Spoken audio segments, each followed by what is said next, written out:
Oh, this is a funny one. You have to tell me if this is inappropriate though. Okay.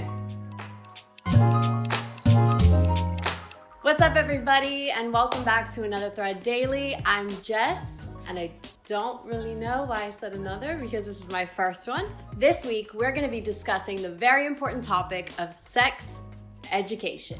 We recently published an article on our website, thread.com, about how sex ed is an avenue for social change. Now, this might seem a little far-fetched, but don't worry, I'm gonna get into it. In September of last year, the UK updated its sex ed curriculum for the first time in 20 years. 20 years. You'd have to be living under a rock to not notice how much has changed since then, particularly in terms of the Western attitudes towards sexual orientation, gender identity, and well, sex itself.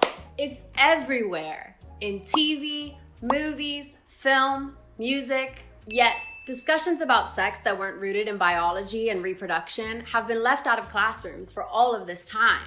Shocking. This is because sex has been viewed as too personal, and at times even taboo. People just don't want to talk about it, except me, clearly. But as exposure to the sexual world occurs at increasingly younger ages, schools are now playing catch up to try to educate students before they watch, I don't know, like Bridgerton. That was spicy. That was very spicy.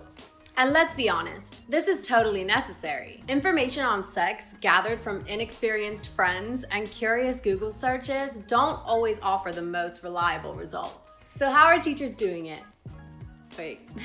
So how will this be done? In primary school, concepts of consent, relationship building, and setting boundaries will be set through games played in class. In secondary school, kids will be taught about different kinds of family structures. You know, some people have a dad that went out to get milk 8 years ago and never came back. That happens. Some people have two moms or two dads, or are raised by their grandparents or legal guardians.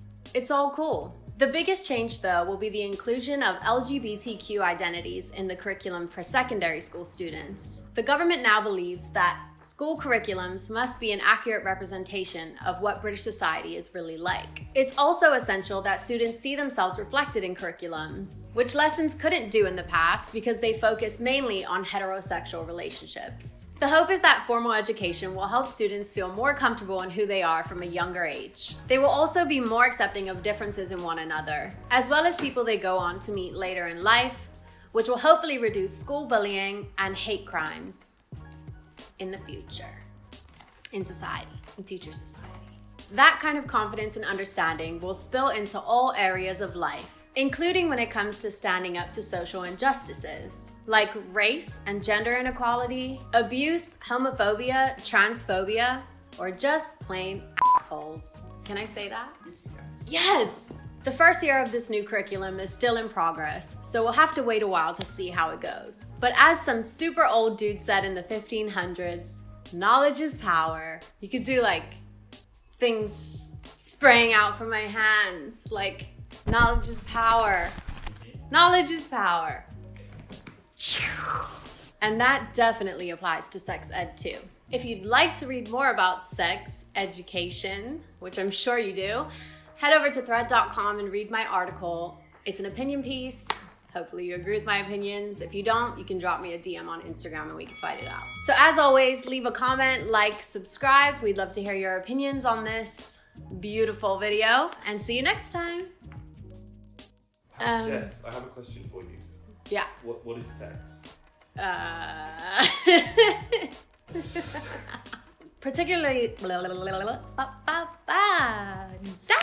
thanks for watching. Thank you so much for being here today. Thank you for being here today. Leave a comment, send me a DM on Twitter. Just call me, just hit me up.